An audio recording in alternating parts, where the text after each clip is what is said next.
somebody put him out there, and I ain't gonna put his name out there, but somebody put him out there. My man Roland Martin. Oh, okay. I'm not gonna say what he was doing. I'm just asking you. That's a good one. Wow, that's a really good one. I told you, you want to ask me questions. You want to ask after dark. Here go question. Here go one. You don't ask me because I'm gonna give you one. Right. Wow. There you go. Because I'm in confusion with the bull. I'm kind of Okay. So on the seesaw, he's still on the side of Prophet, but his dipping is about to be on a 60-degree angle. He's touching Prophets. I mean, yeah, he's. You know what? You know what? No, you know what? I'm sorry. I'll make an executive decision. Let me know where I'm going. Prophets. Yeah, he's informative, and his base is very. I take a sip on this. Yeah, you gotta take a sip on that. His base is very centered and informative. See, y'all internet, y'all almost got me tricked up. But that doesn't mean that the intent is always good. And I feel like my man is definitely dipping on the Prophet side. Yeah, so I gotta go. Prophets for you, Roland Martin. I mean, I'm thinking that was one that I thought of today too, as well. Let's go, yo. You want me to act? You can add on him. What you think? Prophet or Prophets? With him, I think it's more. It's not even. I can't say more. You hear me say that's my bang with him because he be dropping jewels on people that needs that. But I saw some clips where he was dancing for this. He was dancing. He was basically dancing for Hillary Clinton, man. Like literally being this jiggaloo boogaloo guy. And it was kind of like, yeah, you gonna dance for her? You serious, dog? Like, you serious, my man? Like, I didn't know you get into that. I thought you smarter than that. Yeah. You know, and that hit me. Yeah. But that right there made me think like, what would you do for if you gonna do that for her? What would you do for another person? Because you talk a good game. Right. But you know, in this situation where you was with somebody else that may be the president of the world of the United States, you know, now you want to start tap dancing for her now? Dude, I literally changed my mind.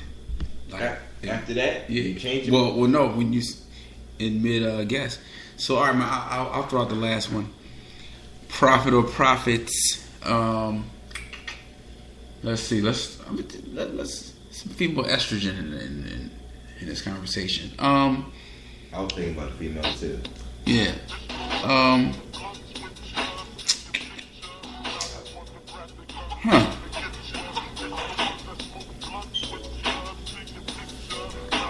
Hillary Clinton. I knew you was gonna say that. Yeah. See, that's why I said you my ace boo coon from back in June. It like ace boo coon from back in June. Oh man. I ain't talking about this year either. Likes that. Yeah. Hillary Clinton. Come on, man. That's a no-brainer. Stop playing me. Come on, man. It's all about profit, man. There ain't no profits. There ain't no profit in it. It's all about profits. You know. Alright, we'll do a bonus. Come on, man. Stop that. Oprah. That's my girl. Prophet or Prophets? And you know what? I'll probably be giving it up when I see these my peoples, these my homies and my girls. You probably get it already. You know, they confusing me. But I ain't confused that much where I don't know what to do. Prophets with the S, because she trying to get that cash. Don't put on UGK. I told you about Pimp C, my man. I told you. We got the UGK in the background bumping heavy. It's that kind of night. Yeah, it's all about that cash, that green. Okay, all right. So, we're moving along. So, you know, Dan and I had some conversations even before the show, and just to hit the listeners, there's been things going on. I mean, Chicago, the violence in Chicago right now is at a crazy rate. Devastating rate. And ESPN First Take actually did a show live in Chicago on Friday last week, I believe, or maybe it was Thursday. And within 24 hours, a relative of Dwayne Wade was killed in Chicago. And so, you know, Black Lives Matter has been a huge movement in the last couple years. And so we just kind of wanted to talk about just the black on black issue, the black on black murders, crimes, Chicago, all over the U.S. really. Dan over here chilling, he feeling the vibe. I'm ready to go in. Yeah, but, you know, go ahead. Yeah, but so I mean, you know, double dutch this, man. You jump in whenever you want to jump in, man. Honestly, I feel like, you know, we can never get respect as a people from any type of authority until we're respecting ourselves and valuing our own lives and actually being in unison. And I'm tired of, I never text Black Lives Matter ever. I'm sorry, I never hashtag that.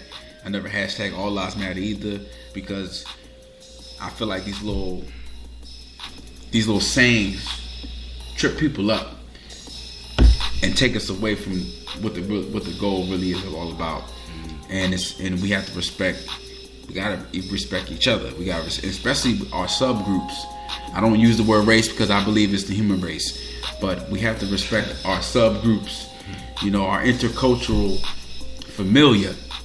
So I keep this. This why I said it's my man, because he said it's not a.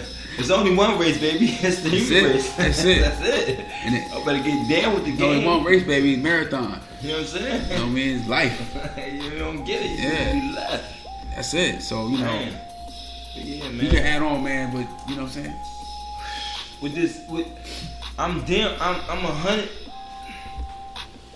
I'm done talking this gangster, this urban talk. I'm gonna really talk to you. I'm finished with just saying Black Lives Matter, because Black lives do matter. Right? You're correct. Our lives definitely matter, because my life matter if I die today or tomorrow, definitely by police. And in my own right, my life matter. When I die, my life should matter to not just my community and my mom, but to everyone in this world. My life should matter. So, and that's just with everybody like. But Black lives should matter because we're getting extinct. We're getting exterminated, and it's being overlooked, and it shouldn't be overlooked. So no, I'm with Black Lives Matter.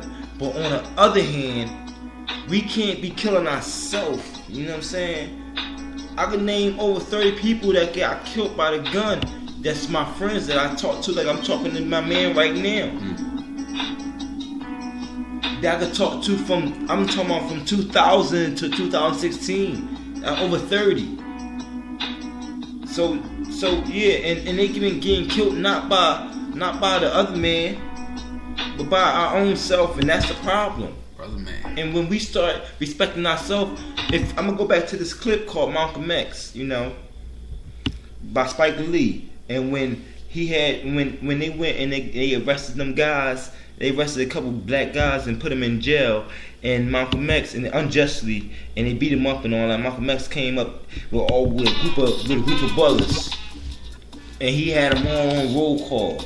And everybody, you hear me say roll call, because everybody was unified under one command or several command, but they followed one person.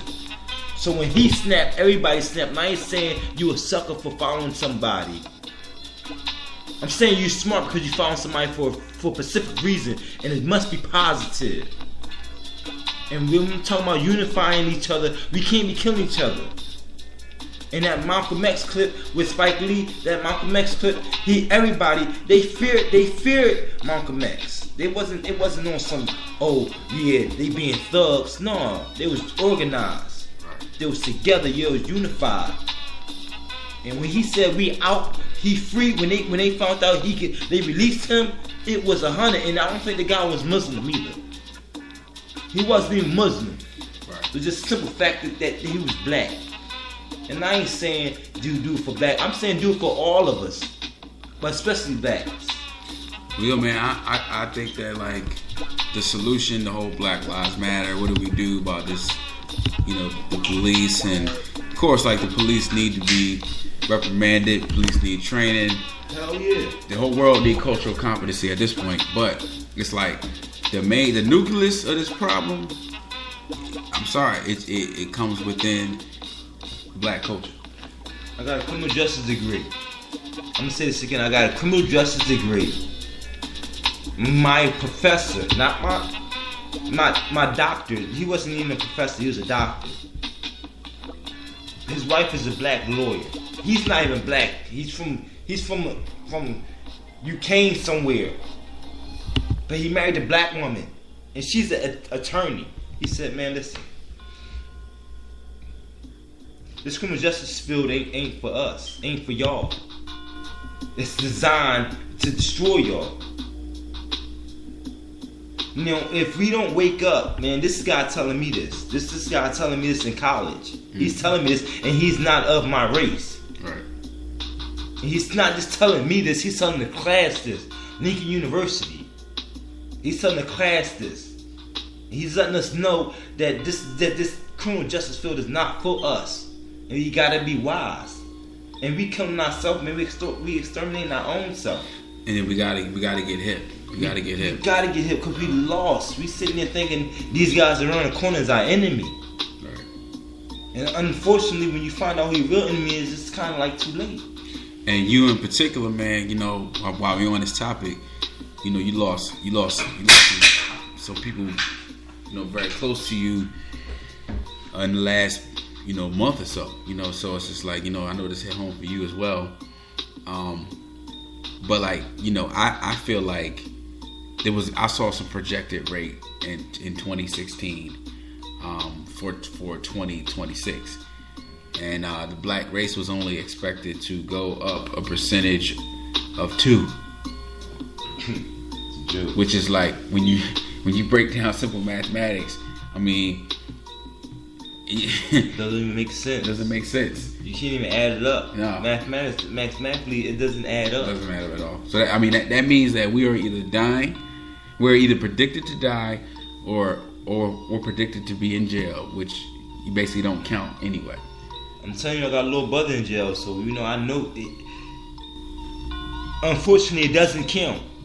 He's not here. He can't vote. He can't pay taxes. You know what I'm saying? I'm getting calls. I can't even talk about what we talk about. But we can't do this stuff. He can't do it. He's not even here physically. We gotta go see him 6 hours away. And he write letters. He called for 15 minutes, 30 minutes at a time.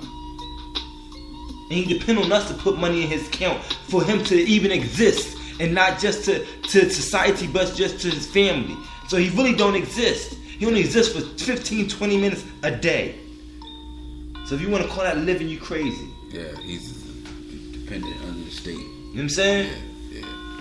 To me, I count him as, and that's my little brother. Yeah. But for real, he's not coming home, so he's dead. Yeah. Because I can only see him in the physical. But he can't come out and see my family. He can't come out and breathe his air. He can't come out and see the brand new cars that's out. He can't take a ride with me. We can't go to the bar. We can't actually live life. Sit in the park and watch the sunset or watch the sunrise. We can't do that because he's not here. You understand? So that means he's damn near dead. And I'm excuse my French with damn, but he's not here. Yeah. So I include him in with the 50 plus that are dead. Cause it's him and a couple other my friends and family members that's in jail that ain't coming home. I mean that's what is quickly approaching, man. So the number is crazy. Yeah. And the population is going down because they're not counted. Straight up. And overlooked. And that's why we getting this. That's why we getting played by these police, because we're not